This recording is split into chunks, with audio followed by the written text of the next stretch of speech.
Okay. So, are you ready? Yep. How do you pronounce your last name?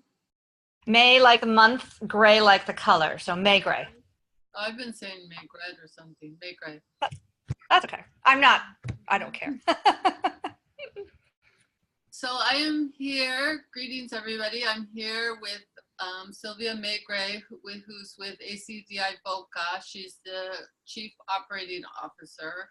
And one of the delights for me has been that when I started interviewing leaders, and Sylvia has been very instrumental in my thinking, and it was also Sylvia who started me thinking about particularly the challenges and the joys of women leaders in the global development sector. So I'm super happy to have you here, Sylvia.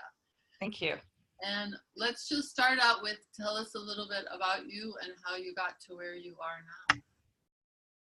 I've always had a passion for international development, but it really started when I had got my degree from American University in 1992 with my master's degree. Although throughout my academic career, learning and trying to understand the challenges facing international development was something that was very compelling to me.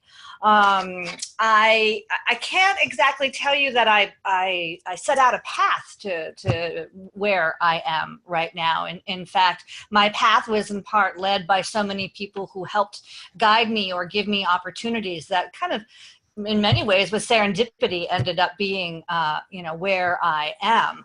I felt so privileged to be able to serve as interim CEO and president of ACDI Boca and now COO, because one of the great things is that I have the ability to I have the privilege to be working with people who are just as passionate as I am about improving the lives of people, empowering people to live and succeed in a global economy, and achieving better lives through economic prosperity, through social inclusion, and all of the elements we work in. So in some ways, it's been just growth through my career. I know I've wanted to be in a mission-driven sector, and I had a lot of people help me along the way.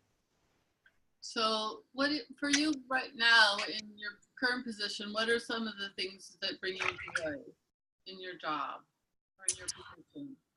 I have been so lucky to be, as I mentioned, on the receiving end of mentoring relationships with some very, really, really amazing people who have helped me either get a job or be better at my job, or to build a greater network, or to help me break down key career decisions. And one of the great joys I get right now is being able to give back and being able to mentor young professionals, mid-level professionals, and sometimes even others. And I feel that it's, in the beginning, it's like, oh, I can give something back. But in the end, I actually get a lot out of it myself. So I get joy out of having a positive impact on somebody's career, breaking down a problem, trying to find different solutions, helping them discover resources that they didn't know existed. So to me, that is really, it's profoundly meaningful to be able to do that. Recently somebody got in touch with me, actually a young man, maybe he's not a young man anymore, but we worked together, we're well over a decade ago. And he sent me a note and he said, I was having a really complex problem at work, and I tried to break it down, and I thought about some advice you gave me 10 years ago, and I used that to help me figure out where to go, and I just wanted to say, I don't know if I ever thanked you.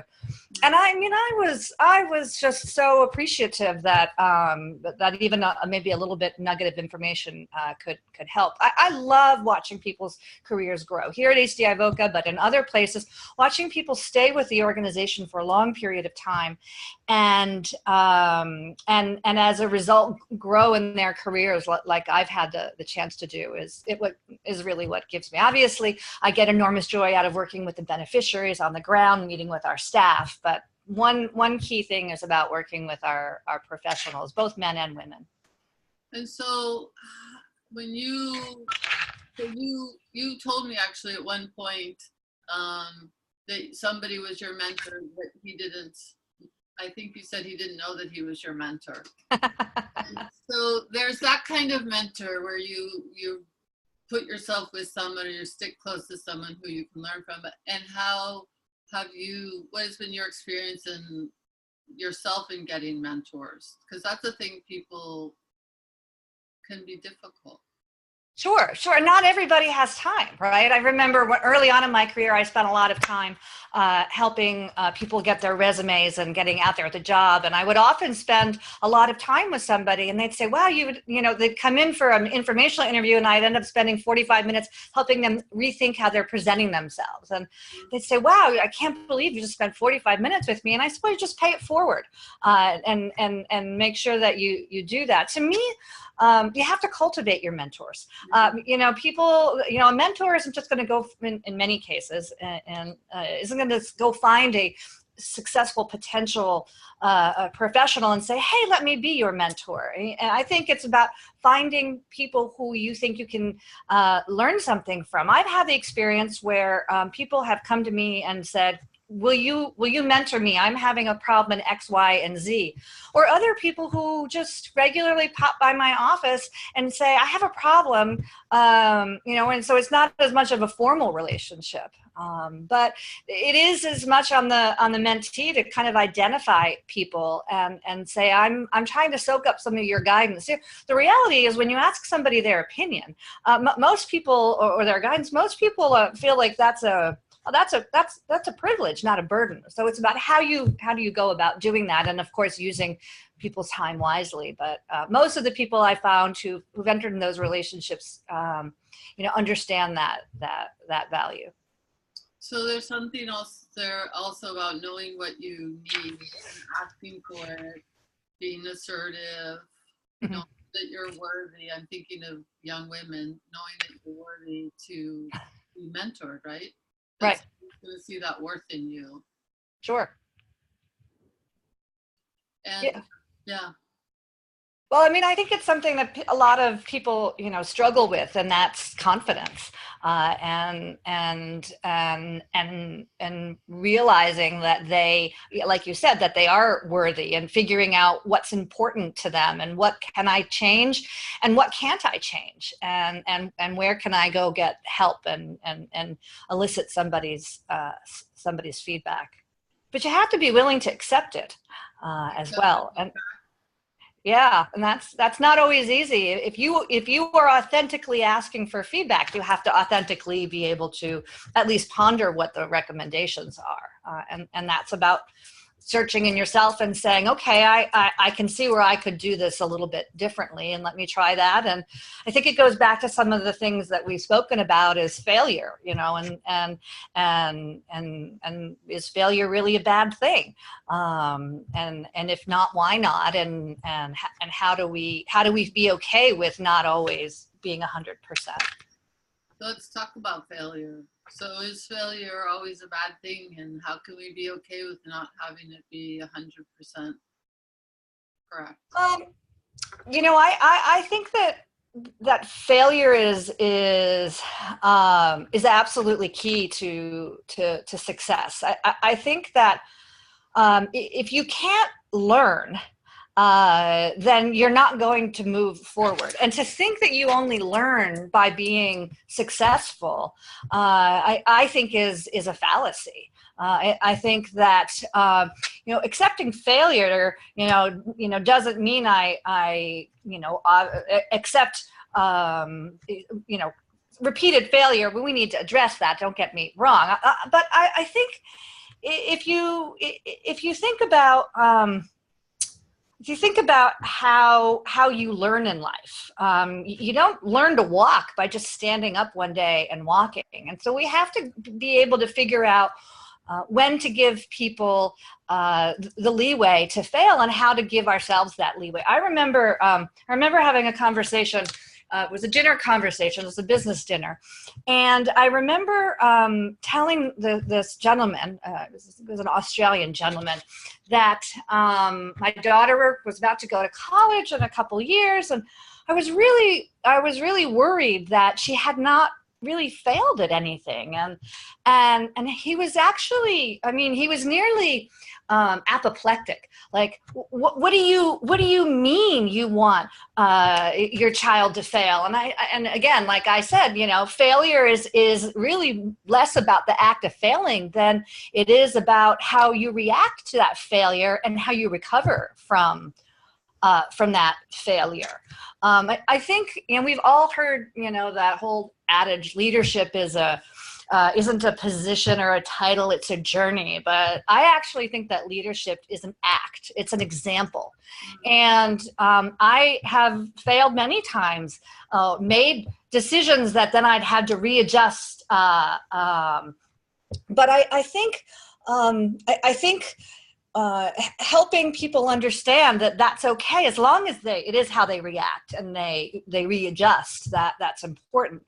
I think when you're younger, success in your career is about, you know, getting ahead, building yourself up, learning new skills, you know, getting that promotion and promoting yourself. And I think when you get to a leadership level, your role is about helping other people and promoting other people, and they as the center, not you. And so I think that, you know, successful leaders need to be able to help people recover from failure. You know, if you can't recover from failure, you're not resilient. And if you're not resilient, you're going to have a hard time getting to the next level or being able to survive, you know, organizationally, you know, big challenges.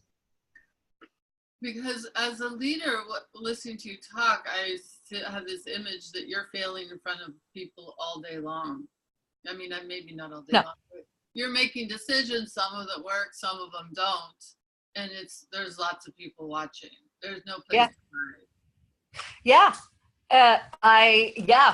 That is right. You have to, it takes, I think it was a conversation you and I had earlier about, you know, courage. And how do you summon that up, and you know, what does it look like, and you know, how do you have the courage to speak, you know, to speak truth to power, and how do you make sure that when you do it, you say it in a way that you can be heard? Because it isn't just what you're saying. A lot of people think they can speak the truth because their truth is the right truth. But if you can't speak your truth to power in a way that it can be heard, you're not going to be, you know, effective. You know, the same thing with making decisions. I mean, in the end, leadership is responsible for the decisions that are taken, and they have to hold that responsibility very carefully. And I think the key to that is, when making difficult decisions, because that's the job of leadership, it's critical to do it with empathy and transparency. And if you don't have those things, I think you have a greater or higher risk of failure. And I think that links back to vulnerability. And whether or not, as a leader, is it okay to be vulnerable? I remember I had a boss many years ago, and we would go into meetings in the first 6 months. She was very senior. And on several occasions, she would say, well, I don't understand this topic, or I'm completely lost. I really don't understand what's going on. And I thought, oh my God, she's revealing a weakness. Oh boy, oh boy, I don't know about this. And then I looked and I watched over time, and I realized that that's not at all what was happening. She was showing that she's authentic. She was showing that she's not infallible. And I think as a result of that, that ability to be vulnerable in a series of circumstances, that she actually gained the trust and the respect of the colleagues throughout the organization. So I found that really, that was something I watched over a period of my career, and I learned so much from that. And to link that back to courage, it takes courage to do that. Yeah. To say, I don't know, I'm getting lost, or that's a subject I don't know very much about, or yeah, it takes courage to be that vulnerable and that authentic. Yeah.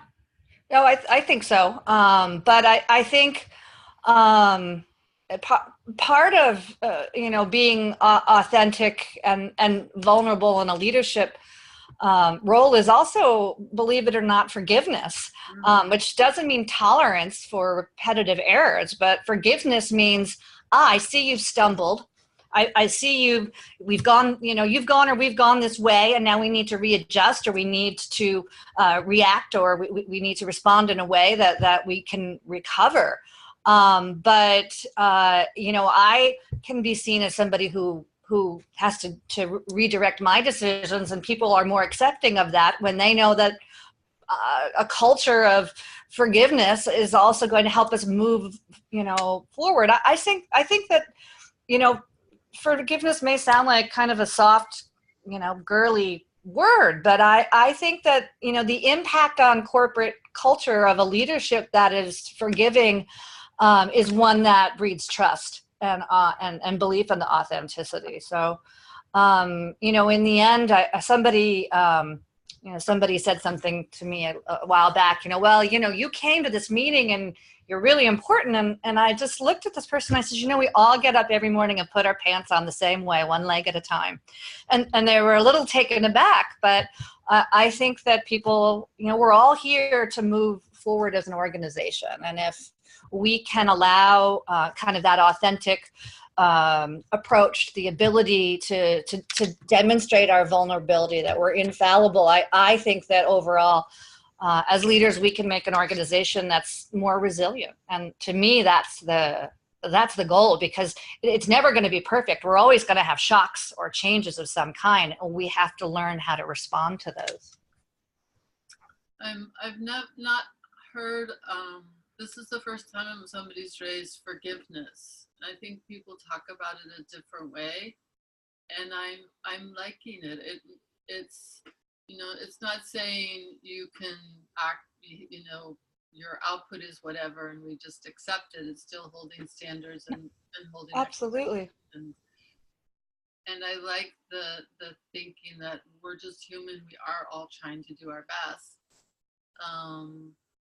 And it fits in so nicely with failure, because yeah, I'm going to make mistakes, you're going to make mistakes, and then how do I would think that if we have a culture of forgiveness, that it would be easier to rebound and have that resilience. Right. And I think that's new. I mean, I think that, one of the things that we were talking about at another conversation is, how should leadership, or how does leadership need to change or evolve over time? Yeah. And I think that there's been in the past this image of leadership as infallible, perfect. They have the right answers at the right time. They come in, this is what we're going to do, and we're all going to go this way. And I think that what happens is, over time, the stress of having to live and be that perfect superhero, the real human comes out one day. And when they do, they're either come out burnt out, or with such gaps when they leave an organization that it's hard to recover from. So I think we need a new leadership style, that embraces vulnerability, and that cares about humility and respect and transparency, and that we it's interesting. When I was a lot younger, there was a perfume. There was a perfume ad that had a professional woman in the 70s, and it had a great little song that we all sang, was you bring home the bacon and you fry it up in the pan. And there was an image, I think, in a lot of people's careers, at least my age, you've got to do everything. You have to be able to take care of the people you need to at home, and you have to take care of your family, you have to take care of your coworkers and yourself and succeed. And I think that that's not possible. And that's maybe not a popular thing to say, but I think we have to decide what we can and what we can't do, and to be willing to say, I can't do it all, and these are the places I need help, because I don't have the answers. I need you to help me. So anyway, that's just my thinking on it. And just for the way my own self is, and I see this in other people too, is there's a perfectionism, not in all my documents go out error-free. But a Right. perfectionism, or maybe it's hyperachieving, I will accomplish all these things and I'll do them all perfectly well. Right. And that's killing us. Yeah. Yeah. Yeah. Yeah. And the way that you're describing is such a softer leadership. Vulnerability, humility, respect, transparency. It feels softer to me in a good way. Yeah, and but I don't think that means that women in leadership can do those things make them weaker, because vulnerability does not equal weakness.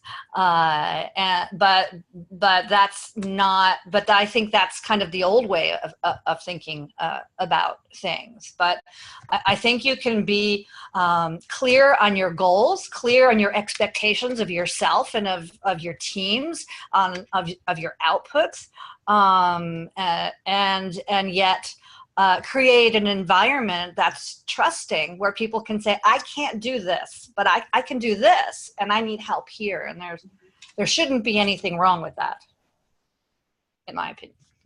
Because it brings our whole selves, and it's actually realistic about that's who we are. We're not good at everything. Right, right. At least I'm not. Just you and me, everybody else got it. Perfectly managed. So and you think back on yourself, what advice would you give yourself from what you know now? What do you wish that you knew when you were younger? I think probably some of the things that we hit on. I do think that we need to accept and even celebrate our imperfections and acknowledge them and be transparent about them. That doesn't mean you can say, oh, I'm not doing that part of my job, because I'm not good at that and I don't like that. That's not what that means. It means sitting down and figuring out where you can contribute best and most, and where do you need help, either from your mentors, from your supervisors, from your teammates, or whoever. I mean, I definitely can think back in my career. There were plenty of times where I probably pushed too hard, and it didn't always have. I had to learn from that I didn't always have the right impact, either as it related to my own health, my family's well-being, or my acceptance of others. And so I really wished I'd realized and had been a little bit more forgiving, even with my own self. And I think being able to also know that you can't be all things to all people at all times. I remember at a time where I had a young family, and I needed to put into place a couple of strategies that worked for me, where I got some help at home, because I knew I was at a point, some things going on, and it never occurred to me that that was what I did was really that interesting or important. But I was at a meeting with a bunch of women about my age at that point in time, and we went and have coffee afterwards and pulling their hair out. And I said, well, I brought somebody to come into my house once a week. They cook 2 meals, and they do some of the tasks that I don't have time to do. Silly tasks like putting tags on the clothes that I want to sell at the consignment store, and things. And I'd always had a little list, but it was my way, and it was worth, with what I knew, that's what I needed, because I couldn't do it all. And what did they say when you told them? One of them came back, a year and a half later, and I just thought we were having a conversation about how we're all dealing with. She said, I did what you did, and I can't believe how it worked out. And so that was kind of fun. But not everybody can do that for a variety of reasons. But they can figure out, what do you need to do to cover the gaps that aren't going to be covered on your own. And so I don't know if this is a different question, but are there things that you wish that young women coming up knew now? If you could, they're here listening, what would you want them to know? I don't know. This is a tough one. I do think it takes patience. Mm. You know, a job that I ended up staying with for quite a long time, I thought to myself, oh, you know, I'm only going to stay for 2 years. I changed jobs for a reason. And then 2 years in, I got a promotion. I got some other things.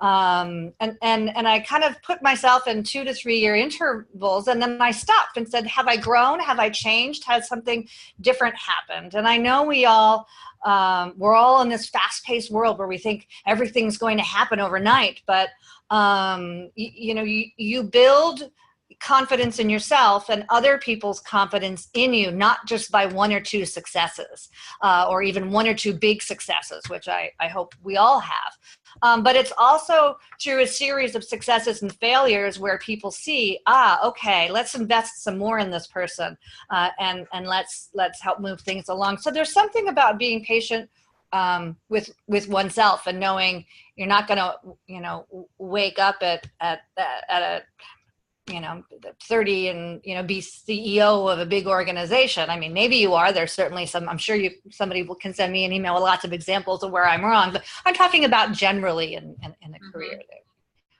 So I think patience is an important one.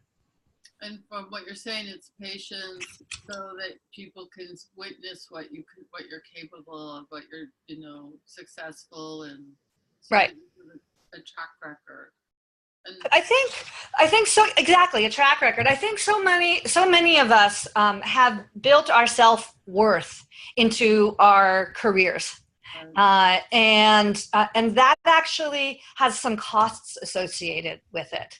And so not always being the person in the room who's the smartest or with the answer, not always, speaking up. I think young women need to speak up, but sometimes I've learned occasionally the hard way that holding off a minute, sitting, watching, understanding what's really going on. And because a lot of times, even in a simple meeting, there's a lot of complex dynamics that are all going on at once.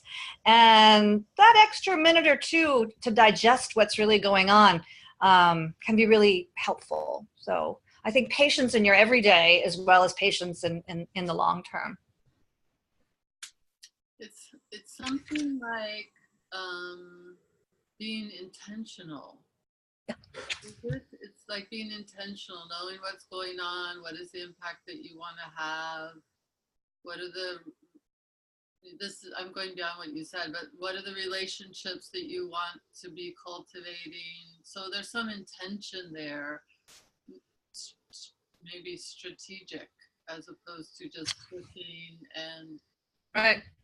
No, that's exactly right. I think that's a word. It's funny, we haven't spoken about this, but intention and deliberateness are 2 things that I spend a lot of time thinking about and trying to help people understand. And we're all working so fast. We're on our phones.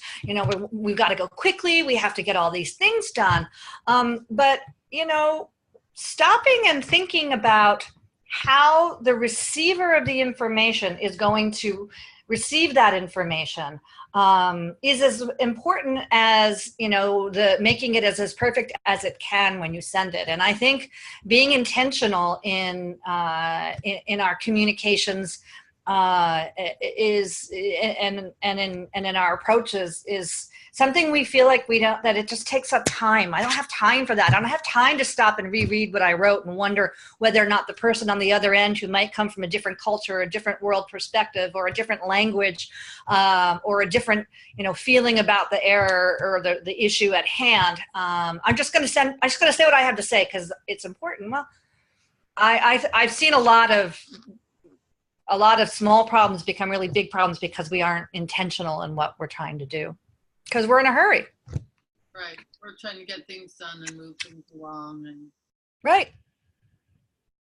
I was wondering, in my mind, I just thought, I wonder if email has made that worse, but we don't have to go there. Technology, I think, has had both its positives and our negatives. But how do you take time to be reflective, to take time and reflect and know what you're thinking and where you want to go? And how do you structure that in your life or your day or your month? That's a good question. Because I think it's really time is precious and hard to find, but you do have to take care of yourself, and you do have to find those moments where you can reflect on all kinds of things. So I think that it's absolutely critical. I travel quite a bit, and I don't, even if I'm allowed to, I feel, as with working for a nonprofit, I don't fly business class. So as a result, I often try to get somewhere a day early and use that time. I'm alone, I'm in a hotel, I'm somewhere, I'm out of my regular element to sit down and reflect. So I use a lot of my travel time to do a lot of reflection. I really, this is easier now. I no longer have young children, but I do try to use the weekend to really, there's times we have to work on the weekend. It's just the reality of deadlines and clients, but I really work hard to have that work-life balance so that I can create that space, and hopefully that space for the teams that work for us to what I used to, you know, you'd easily, when particularly when my kids were younger, they'd go to bed at 8 o'clock, and you'd easily get an email from me between 10 and 2 in the morning, you know, for many, many, many years. And now I intentionally don't do that, because as a leader, I also want to model behavior. And I think that people need to see me taking some time to sit down and reflect or do something other, to kind of find your center a little. And what is the benefit to you for reflecting? Why? So what? Why would anybody? Why do you do it? Why would you want anybody to do it? Does it matter?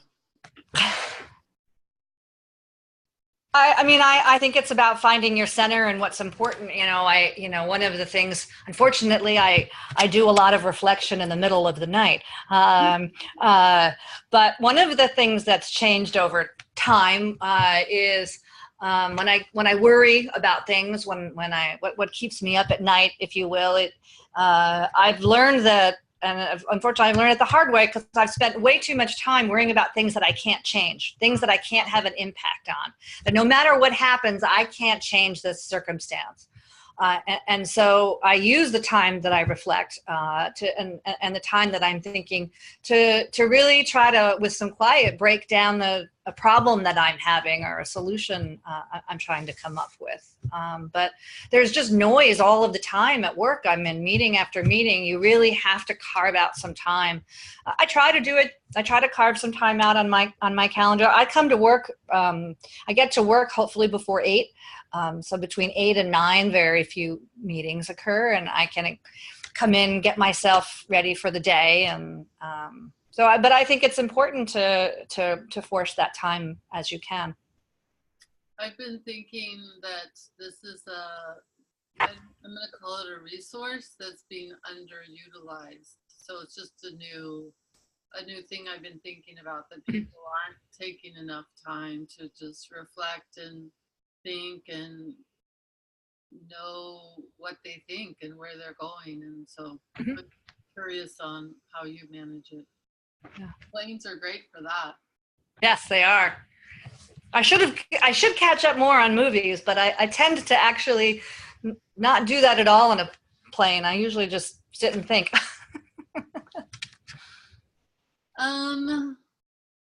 What are some other things that we would like to talk about? What are some challenges for women as leaders? Do you see any particular challenges that are specific for women?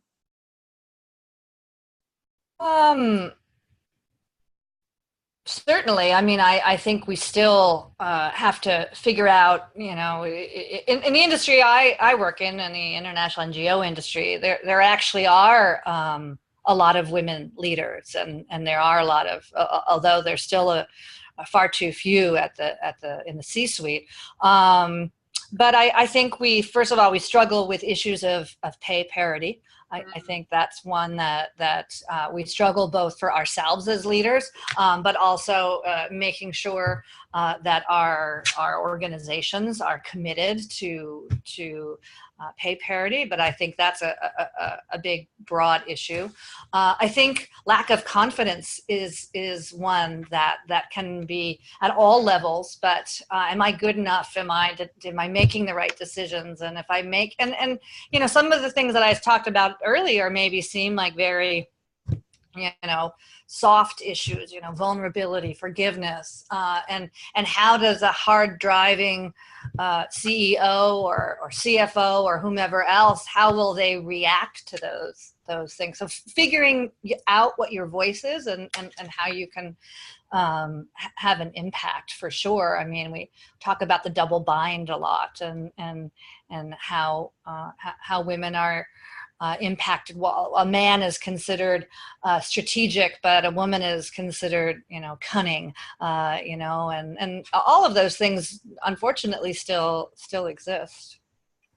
So in your own life, how have you maneuvered that then? Because you're an assertive woman, and you must have had to figure out how to be seen as collaborative and not the bossy word. Right. I think I think it takes time. I think it takes time because you have to have room for some mistakes, and you realize, wow, I was way too hard driving on that one, and then this one, wow, I didn't demonstrate quite enough confidence. You know, for me, it's about getting feedback and asking people and talking to people. You know, some people, and it's actually been very effective for me at various times of my career, have realized that, you know, getting a coach, for example, is a really useful way of grounding yourself and your ideas, and how are you navigating these things. Getting a mentor is another one. But you know, to me, it's about, even though it sometimes can be very hard, it's about seeking authentic feedback and being able to sit back and reflect on how, you know, and to be listening carefully to what others are telling you. But it's not easy. Because it's a little bit of a conundrum in that the skills of you said new leadership are many traits that are usually thought of as women's, you know, right. Being vulnerable, well, not transparency,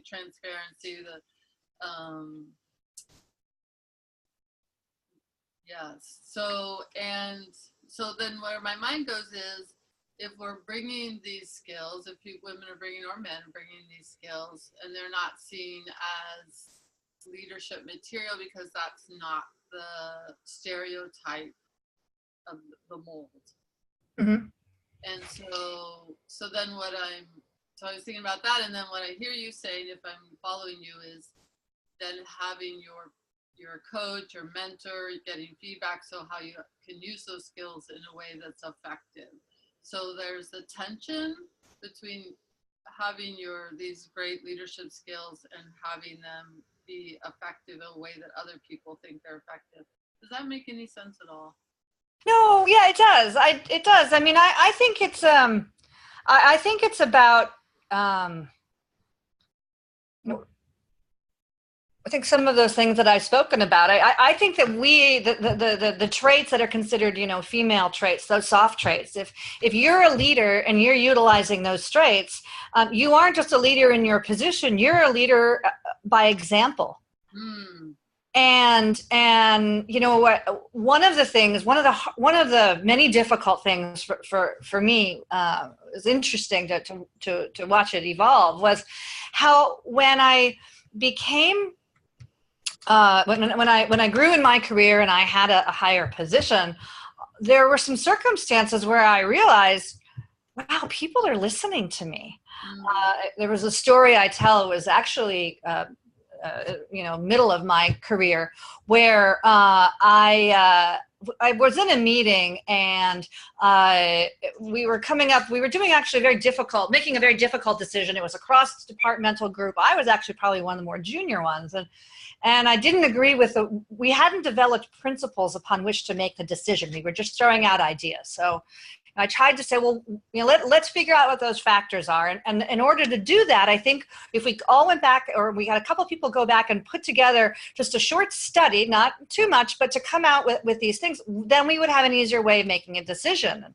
Meeting went on and whatever. And about 3 weeks later, 2 people came into my office and they go, here it is. And I said, well, thanks, but what is that? And they said, well, we were in that meeting 3 weeks ago and you said we should put together a short study so we could come up with the factors and the principles upon which to make a decision. So here it is. And I was dumbfounded because I had no authority whatsoever in that meeting to do that. I was just suggesting it. But then I realized how people are listening. And that's happened a couple of times because then you have to learn to be careful what you say, because then all of a sudden you say something and people do it. And so if we're talking about how you deal with these issues as a leader, it's been my experience, and sometimes a tough one, to realize people are watching, and there are times where I think I'm whispering. And people think people hear me yelling, and so I think leadership is a responsibility for understanding that people are watching, and you need to operate and treat others the way you want them to treat each other. Does that make sense? That was a long answer. I mean, it's again, you're always having to think, again, it's being intentional. Am I having the impact I want to have? Am I modeling what I want other people to do? Right. It's self-management, being observing. You can't go to sleep for too long and not pay attention to what you're doing. Right. And then the other thing, a little bit that you said ago that I wanted to circle back to is you said people need to have self-confidence, which, yes, of course. And like, what's the magic bullet for that? Or the magic wand? That's really hard. Yeah. And I think it does link back to what I was saying, earlier. If you forgive failure and you accept that the most important part of failure is how you react and you recover, and you kind of lighten up a little bit on yourself and others, and when somebody makes a mistake, somebody will. Recently happened. Oh, Sylvia, I'm sorry. I said, I don't accept your apology. You do not need to say you're sorry. These things happen. What are we going to do? How do we figure this out? And so I think it's about giving yourself a little bit of leeway and trying to accept that if you are authentic and hardworking and forgiving, and if you demonstrate mindfulness and humility, you'd be surprised that I don't have all the answers. In fact, I have very few. I couldn't do my job if it weren't for all the other smart people here who do their jobs. So confidence it's a really tough one, but it's a cultural change in some ways, even in an organization. I love though what you said, and when you said it seemed so evident to me, which is forgiving mistakes, your own and others, being authentic, all of that though, that's I think would go so far in growing ours and others' confidence. Well, I think if you have the privilege of earning people's trust, and I think it's really important. Trust is not ever granted. Mm-hmm. Authentic, true trust in somebody. It is earned, and it takes a long time. It takes patience. It takes deliberateness. But if you earn somebody's trust as a colleague, but also as a leader, you don't have to walk around being overconfident. You can say, I have that trust, so I can show that I either made a mistake, or I don't quite know what to do, or I need some advice, or how can we do this collectively? So I think trust is really at the core. I think that, you know, a culture of forgiveness and transparency breeds trust, and that is, you know, I think my biggest job is, how do I, you know, the thing that keeps me up at night isn't a problem that's a technical fix. Very rarely a technical fix will keep me up at night. It's about how do I get a team who's having a problem or a conflict see each other's point of view, with empathy, with how do I guide change management? How do I help people overcome conflict and, you know, manage the culture? It's absolutely true, the old adage that that culture eats strategy for breakfast. It's just absolutely, there's no question in my mind. And so I think that what keeps me up at night is how to deliberately build a culture of respect, resilience, empathy, collective responsibility for where we're going in an organization. And so that's what I think. And have you figured it out, or is this No. Grace will talk to you, we'll pick up with you and see what you've learned? No, I think it's ever evolving. There's no true answer, because the strategies and the conflicts and the issues and the changes, we're in a fast-paced world that changes all the time. So I think that's just the challenge of leadership. And either you get exhilarated by it and knowing that, you know, what worked to solve a solution in one organization isn't going to work in almost any other organization. I mean, certainly you learn and you bring pieces together from collective experiences in your life, but it's going to be constantly a moving target, which is why you need to get some sleep on airplanes and other things. Another interview I did, the CEO told me, she said, you know, one mistake I made was I thought that I fixed that problem, and next time I see that problem, I'll know how to fix it. And she said, it's leadership is evolving. She said, it's never, yep. You always, every problem is like, what? Okay, now what do I do? Yeah. Never cookie cutter. So no, it's not. So, anything that we haven't talked about that you hope that we would, anything else you want to touch on? No, I really appreciate, you know, talking with you, and I really just appreciate that the intentionality that so many of us are trying to focus on leadership. I would just say that, you know, finding a support network and system is absolutely critical. And I had the privilege to be part of a small group of women who were at a conference, and we realized it was, I don't know, it was almost exclusively CEOs, but there were a few other C-suite people in there, and realized, wow, we have a lot of questions, and let's create a WhatsApp group. And it's been fascinating. People, very senior executives in our industry who you think have the answers to everything, sending out an email blast to this other group and saying, hey, I had a problem at work today. Have any of you ever confronted this issue with the board? And does anybody have any resources? And the past month alone, there have been 4 or 5 CEOs. One came out and said, you know, hey, lady CEOs, I have decided to renegotiate my salary with my board, and I'm a little nervous. Does anybody have any tools for me?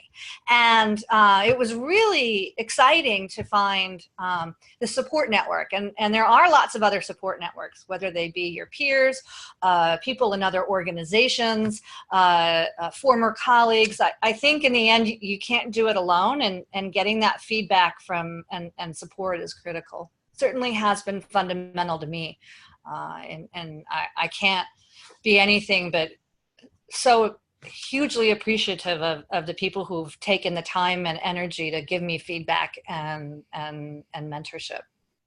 I love the WhatsApp group. I love knowing that's happening. And you had said to me at one point, you got to create your board. Create your board. You will bring together, and when you have a big issue, that you check with them. That's what you, yeah.